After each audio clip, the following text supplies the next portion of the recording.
하나님 말씀은 로마서 6장 19절 보겠습니다. 신약성경 247면 로마서 6장 19절.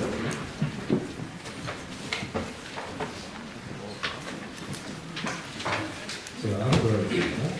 너희 육신이 연약함으로 내가 사람의 예례로 말하노니 전에 너희가 너희 지체를 부정과 불법에 내주어 불법에 있는 것 같이 이제는 너희 지체를 의의 종으로 내주어 거룩함에 이르라.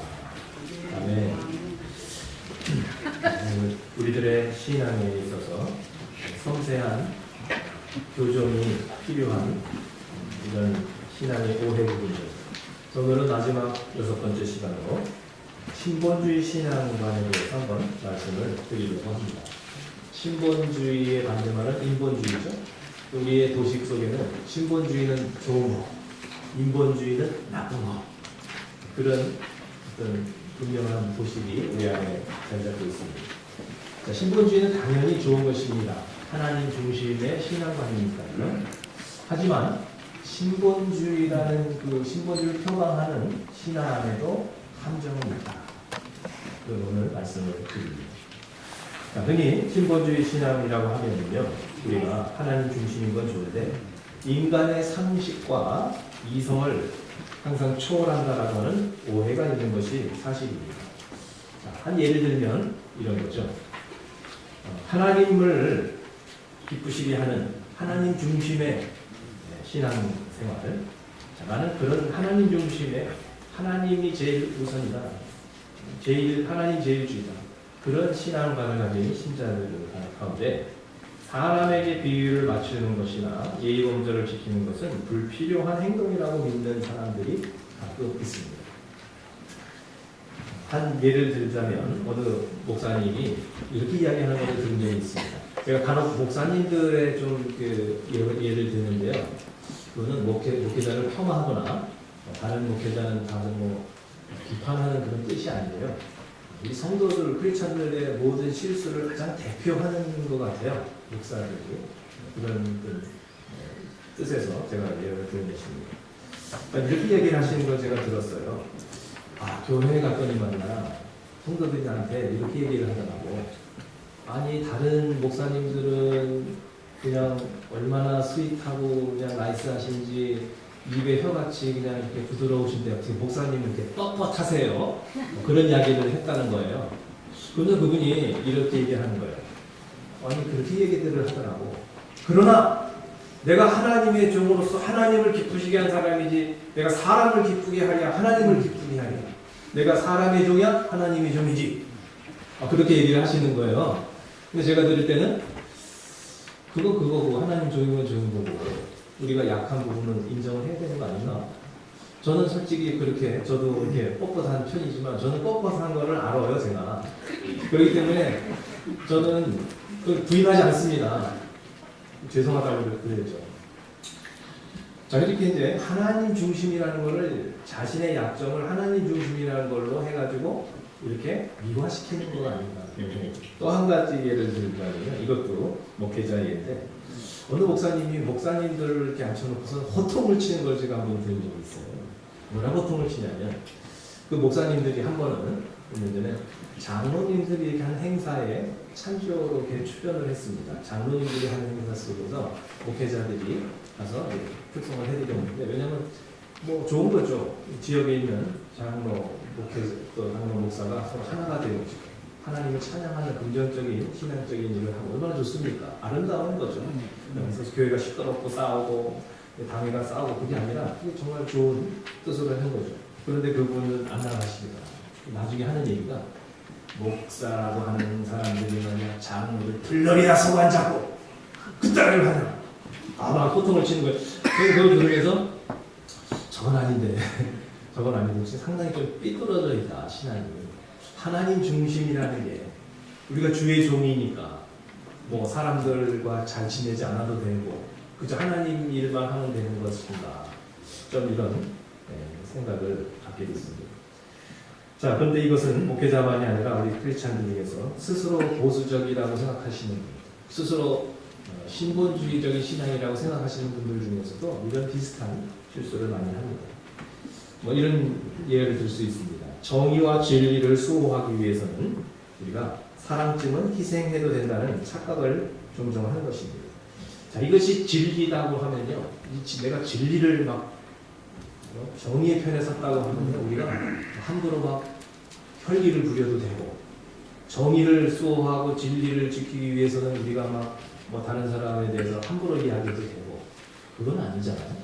그런데 우리가 흔히 사랑 정도를 희생할 수 있다. 정말 정의를 위해서라면 그 정도 희생쯤은 감수할 수 있다 하면서, 나는 진리를 얘기한다고 하면서 우리는 수없이 다른 사람에게 상처를 입힌 적이 없는가, 이거를 한번 생각해 봐야 합니다. 자, 그런데 성경은요, 굳이 어느 쪽을 희생해야만 한쪽이 성취가 된다라고 말씀하지 않습니다. 둘 다 추구할 수 있다는 거죠. 자, 증명을 해드리겠습니다.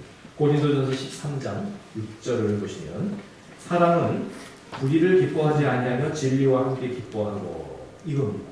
사랑이라고 하는 것은요, 뭐 잘못된 걸 뭐 적당하게 넘어가는 게 아니라 정말 불의를 참지 못하고, 그 다음에 진리를 정말 추구하는, 정의를 추구하는, 그게 사랑이죠. 하지만 그렇다고 해서 5절로 가보면, 무례히 행하지 아니하며 자기 유익을 구하지 아니하며 성내지 아니하며 악한 것 생각지 아니한다고 했습니다. 불의를 참지 못하고 정의를 구현하기 위해서, 또 진리를 수호하기 위해서 우리가 뭐 막 혈기를 부려도 되는 것이고, 그 다음에 막 성내고 무례하게 다른 사람을 공격해도 되는 것이고, 그건 아니에요. 이 두 가지가 모두 중요한, 모두가 사랑이라고 하는 것입니다. 자, 그러니까 신본주의라고 해서 인간과의 관계가 결코 무시되어서는 안 된다는 것을 알 수가 있습니다. 신약성경 최대의 신본주의자라고 할 수 있는 사도 바울은 기준을 하나님께 맞출 것인가, 아니면 사람에게도 우리가 맞추어 줄 것인가에 대해서 이렇게 말씀합니다. 오늘 19절이죠. 너희 육신이 연약함으로 내가 사람의 예대로 말하나니. 갈라디아서 3장 15절에도 형제들아 내가 사람의 예대로 말하노니, 이런 표현이 나오는데요. 좀 여러분 생각해 보세요. 성경은 바울이 쓴 게 아니라, 바울이 이렇게 자기가 자기 뜻을 기록한 것이 아니라 하나님의 계시를 받아가지고, 계시를 그저 이렇게 우리에게 영감을 받아 기록한 것인데, 아니 이 거룩한 하나님의 계시인 성경에 왜 사람의 말을 씁니까? 왜 사람의 방식대로 왜 성경을 기록을 해야 돼요? 좀 이상하지 않습니까? 자, 그런데 바울은 감히 사람의 예대로 말한다. 자, 이렇게 오늘 고백합니다. 새 번역에서는요, 이렇게 좀 쉽게 설명을 했습니다. 여러분의 이해력이 미약함으로 내가 사람의 방식으로 말하겠습니다. 쉬운 성경에서는 일상적인 말로 예를 들어 말하겠습니다. 영어 성경 NIV는 I put this in human terms. 사람의 용어로, 사회 용어로 바꾸어 말해보겠습니다. 한마디로 말하면 복음만 전한 것이 아니라 그 복음 진리를, 교리를 얘기하면서 예화도 사용을 했다는 것이죠. 네, 그래서 그 당시 사람들이 모두 다 철학적인 교육 수준이 높은 것이 아니고요. 그 중에는 뭐 노예 출신도 있고, 뭐 일반 정말 무학자들도 거기에 있었던 것이죠. 그런 모든 분들이 다 이해할 수 있는 그런 쉬운 이야기로 그 진리를 선포하겠다는 이야기입니다. 아무리 하나님 중심의 신앙이라고 해도 그것을 전달할 때에는 사람의 언어와 문화와 상식을 굳이 우리가 무시해서는 안 되고 초월할 수 없다는 것입니다. 신본주의라고 하는 비명 아래 우리가 인간의 책임과 성실성이 상실되는 그런 실수를 상당히 우리는 조심해야 됩니다. 자, 목회자들 가운데서, 목회자들에 있어서 가장 큰 어려운 숙제가 바로 설교라고 합니다. 그 중에 가장 고민이 되고 논란이 되고 있는 것이, 설교는 선포인가 아니면 설득인가라고 하는 그러한 화두입니다. 자, 여러분, 설교는 어떻게 해야 될까? 이걸 목사님들이 고민을 많이 하고 가사원에서 글을 많이 좀 쓰고 그랬는데요. 설교가 선포라고 주장하시는 설교자는 이렇게 말씀하세요. 하나님의 계시와 성령의 조명을 받아서 목회자는, 설교자는 그냥 스피커다, 스피커. 거기서 그냥 무슨 소리를 보내주시든지 그냥 그 전달만 하면 된다고 그래요. 그래서 전달을 하면 나머지는 하나님이 알아서 역사하실 것이다 라는 신본주의죠. 상당히 하나님께서 다 하신다. 인간은 이렇게 중요한 것이 아니다. 설교 설득이라고 주장하시는 설교자는 하나님의 진리인 말씀을 잘 설명해 주어서 먼저 이해가 가고 납득이 갈 때 그 진리를 영적으로 또 받아들일 수도 있는 것이다. 그래서 설교자는 전달만 하면 되는 것이 아니라 생활에서 그 모델을 보여주어야 되고 청중들이 잘 알아들을 수 있는 언어와 표현을 사용해야 할 책임이 있다. 이렇게 이제 주장하는 것입니다. 그래서 어떤 설교자는요 이렇게 이제 좀 얘기하죠.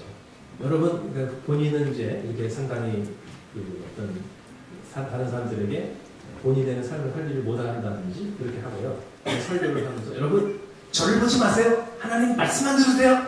이제 그러잖아요. 근데 그게 실제로 제가 이제 설교를 들어보니까 그게 잘 안 되더라고요. 아무리 그 말이 옳은 진리라고 하더라도 이상한 사람이 전하면 또 그게 마음에 용납이 안 되는 것이 인간이더라.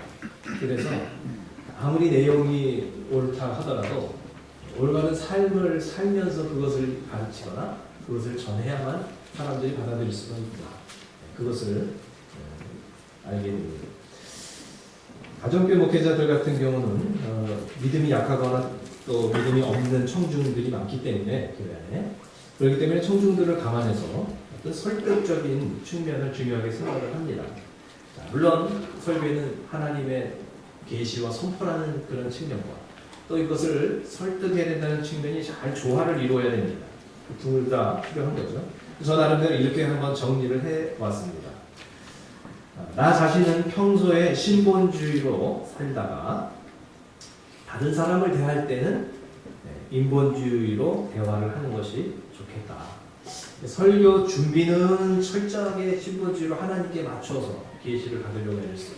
하나님께 맞춰서 설교 준비를 하고 그것을 전달할 때는 사람들의 신앙의 수준이 또 이해 수준이 다 틀리니까 쉽게 사람들에게 맞추어서 전달을 해야 되겠다. 저는 이제 그렇게 결론을 내렸습니다. 근데 이 반대의 삶을 사는 크리스찬이나 영적 지도자도 있어요. 그 보면은 평소에는 인간적으로만 살아갑니다. 평소에는 굉장히 그냥 인본주의적인 거예요. 인간의 계산만 막 하면서 막 머리 굴려서 살아갑니다. 그러다가 다른 사람들 앞에 설 때는 상당히 신본주의적으로 이야기를 하고 상당히 신본주의적인 것처럼 행동하고 그런 표현을 씁니다. 실제 잘 뒤돌아서서는 그렇게 안 되죠. 이게 상당히 아주 모순이죠. 그래서 여러분도 여러분 개인은 하나님과 관계는 철저하게 하시고요. 여러분 가까이 주위에 있는 사람들을 숨막히게 하지 마세요.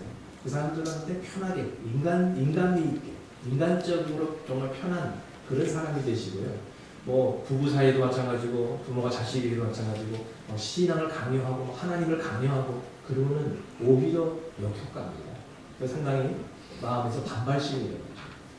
한국의 그 비디오 그 동영상 보셨는지 모르겠는데 어느 부모가 공부 잘하는 자식을 야단치는 비디오 그 있죠.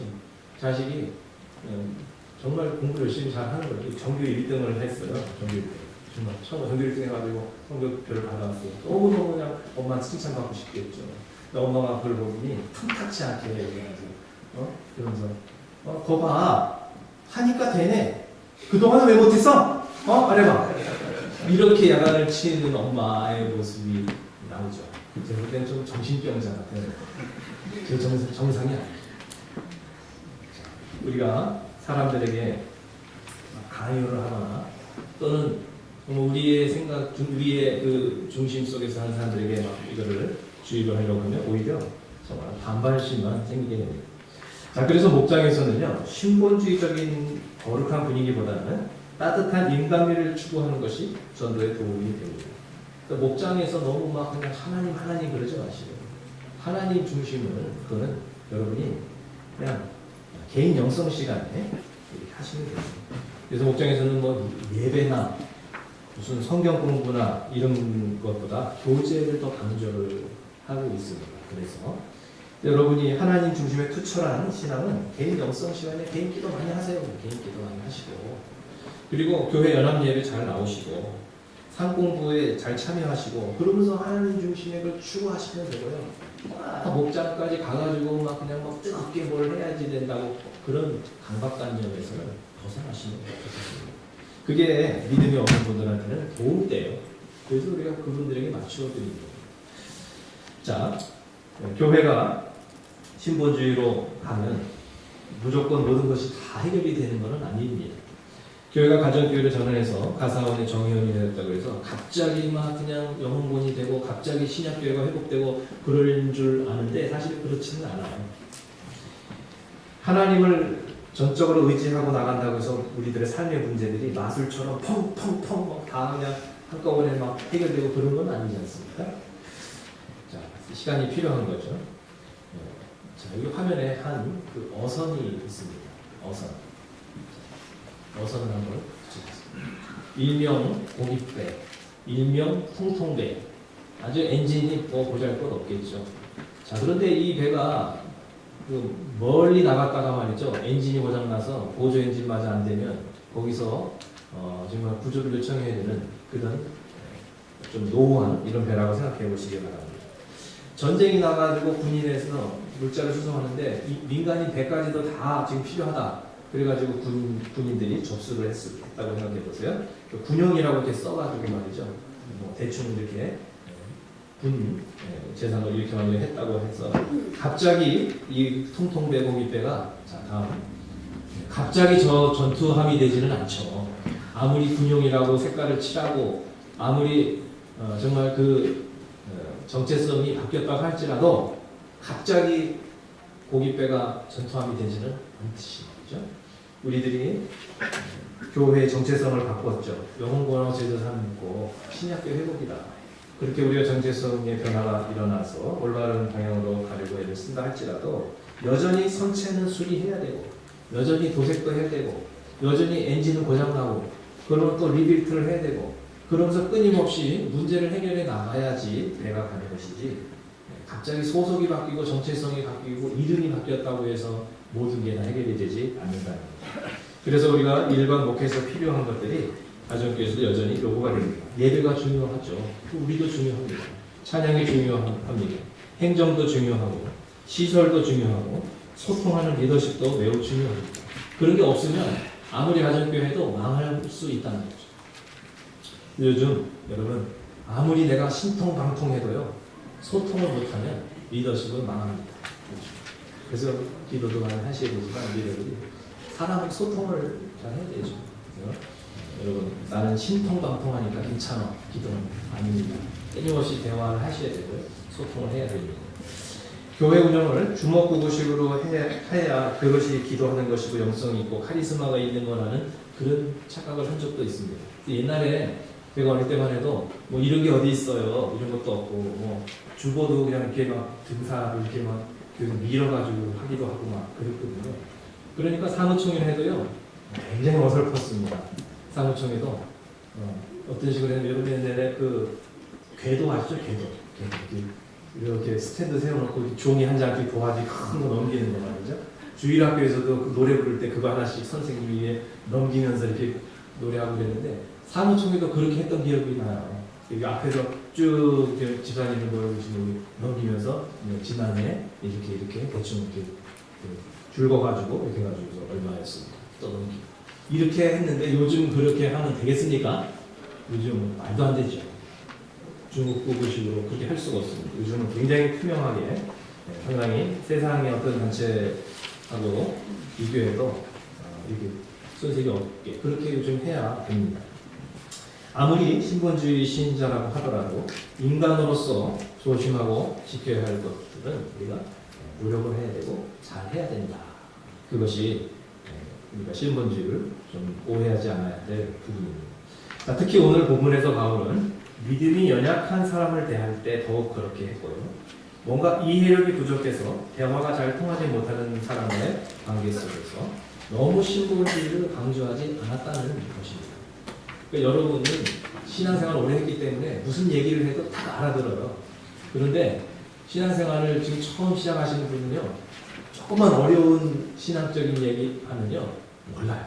무슨 얘기인지를 모르겠어요. 별천지 별나라 얘기하는 것 같은데. 그러니까 이게 배우지 못해서 이해력이 부족한 게 아니고요. 영적인 이해력이 부족하고 때로는 신앙적인 성경적 이해력이 부족하기 때문에 말이죠. 너무 하나님 이러지 마시고 그것은 정말 우리 마음속에서 그렇게 하시고 겉으로는 상식적으로 통하는 이야기들을 하시고요. 그리고 최종적인 목표는 그 사람들이 하나님의 영생을 얻도록 그렇게 가는 것이다 라고 오늘 로마서 1장 전체에서 말씀하고 있습니다. 그래 그것이 그런 공동체로서 우리가 갈 때 이게 너무 세속적인 거 아니냐, 너무 인본주의적인 거 아니냐 그렇게 생각하지 마시고요. 그렇게 마음이 편안하고 열리다가 보면 점점 하나님을 알게 되고 그러다 보면 그들도 하나님 안에 중심으로 나중에는 가게 된다라고 하는 것입니다.